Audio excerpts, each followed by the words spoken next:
Perencanaan dan desain pembelajaran. Perhatikan 3 Permendikbud di bawah ini. Permendikbud nomor 37 tahun 2018 tentang KIKD SD SMP dan SMA perubahan atas Permendikbud nomor 24 tahun 2016. Permendikbud nomor 22 tahun 2016 tentang standar proses pendidikan dasar dan menengah yang salah satunya isinya membahas silabus dan RPP. Surat Edaran Kemendikbud nomor 14 tahun 2019 tentang penyederhanaan RPP. Siapakah yang menyusun silabus? Guru atau Kemendikbud? Dalam pelaksanaan pembelajaran, apakah yang disediakan oleh Kemenkibud? KIKD atau silabus? Permendikbud nomor 37 tahun 2018 tentang KIKD SD SMP dan SMA. Tujuan kurikulum mencakup 4 kompetensi, yaitu 1. Kompetensi sikap spiritual 2.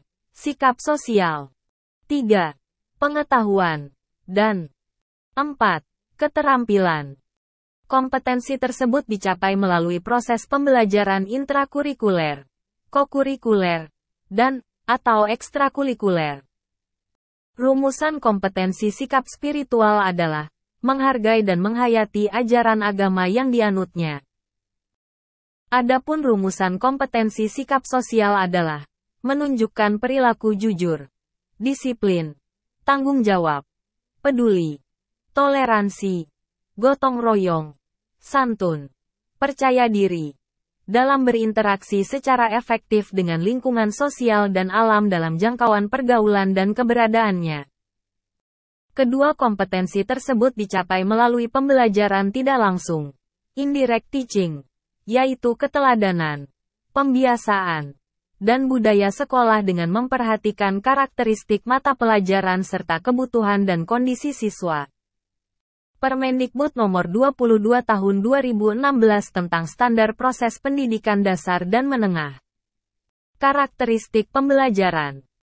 Perencanaan, desain pembelajaran, silabus, RPP, prinsip penyusunan RPP, pelaksanaan pembelajaran, kegiatan pendahuluan, inti dan penutup, penilaian proses dan hasil pembelajaran, pengawasan proses pembelajaran, silabus, Permendikbud nomor 22 tahun 2016. Silabus merupakan acuan penyusunan kerangka pembelajaran untuk setiap bahan kajian mata pelajaran. Silabus digunakan sebagai acuan dalam pengembangan rencana pelaksanaan pembelajaran. Apakah silabus di bawah ini sudah benar? Komponen silabus. Identitas mata pelajaran. Identitas sekolah. Kompetensi inti. Kompetensi dasar. Tema. Khusus SDMI SDLB. Paket A. Materi pokok. Memuat fakta, konsep, prinsip, dan prosedur yang relevan. Kegiatan pembelajaran. Penilaian. Alokasi waktu. Sumber belajar. Contoh silabus yang benar. Rencana pelaksanaan pembelajaran. RPP. Permendikbud nomor 22 tahun 2016. Rencana pelaksanaan pembelajaran.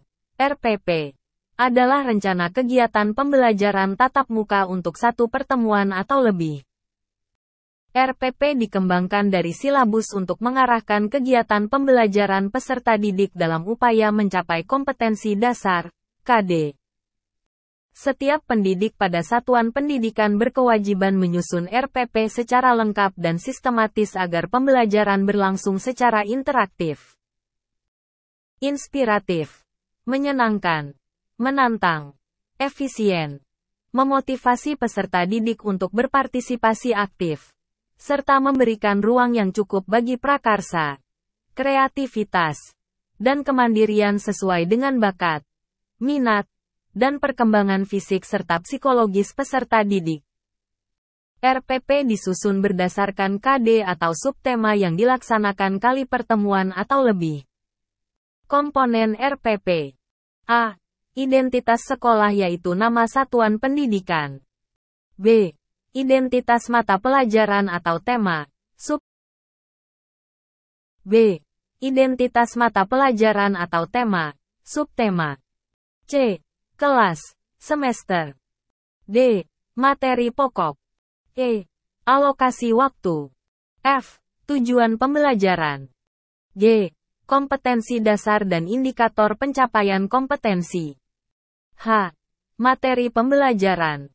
Memuat fakta, konsep, prinsip, dan prosedur. I. Metode pembelajaran. J. Media pembelajaran. K. Sumber belajar. L. Langkah-langkah pembelajaran. M. Penilaian hasil pembelajaran. Prinsip penyusunan RPP. Dalam menyusun RPP hendaknya memperhatikan prinsip-prinsip sebagai berikut. A. Perbedaan individual peserta didik antara lain kemampuan awal, tingkat intelektual, bakat, potensi, minat, motivasi belajar, kemampuan sosial, emosi, gaya belajar, kebutuhan khusus, kecepatan belajar, latar belakang budaya, norma, nilai, dan atau lingkungan peserta didik. B. Partisipasi aktif peserta didik. C. Berpusat pada peserta didik untuk mendorong semangat belajar, motivasi, minat, kreativitas, inisiatif, inspirasi, inovasi dan kemandirian. D. Pengembangan budaya membaca dan menulis yang dirancang untuk mengembangkan kegemaran membaca, pemahaman beragam bacaan, dan berekspresi dalam berbagai bentuk tulisan. Y. Pemberian umpan balik dan tindak lanjut RPP memuat rancangan program pemberian umpan balik positif, penguatan, pengayaan, dan remedi. F. Penekanan pada keterkaitan dan keterpaduan antara KD, materi pembelajaran, kegiatan pembelajaran, indikator pencapaian kompetensi, penilaian, dan sumber belajar dalam satu keutuhan pengalaman belajar. G. Mengakomodasi pembelajaran tematik terpadu, keterpaduan lintas mata pelajaran, lintas aspek belajar, dan keragaman budaya. H. Penerapan teknologi informasi dan komunikasi secara terintegrasi, sistematis, dan efektif sesuai dengan situasi dan kondisi. Indikator pencapaian kompetensi. Indikator pencapaian kompetensi adalah perilaku yang dapat diukur dan atau diobservasi untuk menunjukkan ketercapaian kompetensi dasar tertentu. Indikator pencapaian kompetensi menjadi acuan penilaian mata pelajaran. Indikator pencapaian kompetensi disusun oleh guru dengan merujuk kompetensi dasar. Rumusan IPK menggunakan kata kerja operasional, KKO, yang bisa diukur.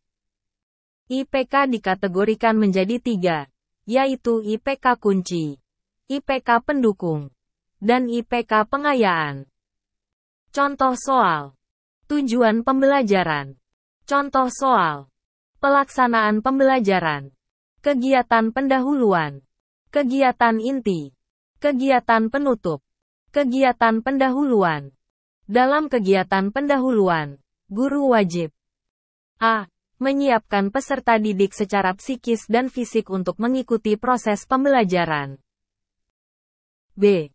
Memberi motivasi belajar peserta didik secara kontekstual sesuai manfaat dan aplikasi materi ajar dalam kehidupan sehari-hari, dengan memberikan contoh dan perbandingan lokal, nasional dan internasional, serta disesuaikan dengan karakteristik dan jenjang peserta didik. C. Mengajukan pertanyaan-pertanyaan yang mengaitkan pengetahuan sebelumnya dengan materi yang akan dipelajari. D. Menjelaskan tujuan pembelajaran atau kompetensi dasar yang akan dicapai. Dan E. Menyampaikan cakupan materi dan penjelasan uraian kegiatan sesuai silabus. Kegiatan inti. Kegiatan inti menggunakan model pembelajaran, metode pembelajaran, media pembelajaran, dan sumber belajar yang disesuaikan dengan karakteristik peserta didik dan mata pelajaran. Pemilihan pendekatan tematik dan atau tematik terpadu dan Pemilihan pendekatan tematik dan, atau tematik terpadu dan, atau scientific dan, atau inquiry dan penyingkapan, discovery, dan, atau pembelajaran yang menghasilkan karya berbasis pemecahan masalah, project-based learning, disesuaikan dengan karakteristik kompetensi dan jenjang pendidikan. Kegiatan penutup. Dalam kegiatan penutup, guru bersama peserta didik baik secara individual maupun kelompok melakukan refleksi untuk mengevaluasi a. Seluruh rangkaian aktivitas pembelajaran dan hasil-hasil yang diperoleh untuk selanjutnya secara bersama menemukan manfaat langsung maupun tidak langsung dari hasil pembelajaran yang telah berlangsung. b. Memberikan umpan balik terhadap proses dan hasil pembelajaran. c. Melakukan kegiatan tindak lanjut dalam bentuk pemberian tugas, baik tugas individual maupun kelompok, dan d. Menginformasikan rencana kegiatan pembelajaran untuk pertemuan berikutnya. Contoh soal di bawah ini yang merupakan kegiatan inti pada pelaksanaan pembelajaran adalah a. Memberi motivasi belajar peserta didik secara kontekstual sesuai manfaat dan aplikasi materi ajar dalam kehidupan sehari-hari, dengan memberikan contoh dan perbandingan lokal, nasional dan internasional, serta disesuaikan dengan karakteristik dan jenjang peserta didik. b. Mengajukan pertanyaan-pertanyaan yang mengaitkan pengetahuan sebelumnya dengan materi yang akan dipelajari. c. Menjelaskan tujuan pembelajaran atau kompetensi dasar yang akan dicapai, dan d. Menyampaikan cakupan materi dan penjelasan uraian kegiatan sesuai silabus. e. Menggunakan model pembelajaran yang sesuai dengan karakteristik siswa. Surat Edaran Kemendikbud Nomor 14 Tahun 2019 tentang penyederhanaan RPP. 1. Penyusunan rencana pelaksanaan pembelajaran, RPP, dilakukan dengan prinsip efisien, efektif, dan berorientasi pada murid. 2. Bahwa dari 13 komponen RPP yang telah diatur dalam Peraturan Menteri Pendidikan dan Budayaan Nomor 22 Tahun 2016 tentang Standar Proses Pendidikan Dasar dan Menengah. Yang menjadi komponen inti adalah tujuan pembelajaran, langkah-langkah, kegiatan, pembelajaran, dan penilaian pembelajaran, asesmen, yang wajib dilaksanakan oleh guru, sedangkan komponen lainnya bersifat pelengkap. 3. Sekolah. Kelompok guru mata pelajaran sejenis dalam sekolah. Kelompok kerja guru. Musyao. Arah guru mata pelajaran. GMGMP. Dan individu guru.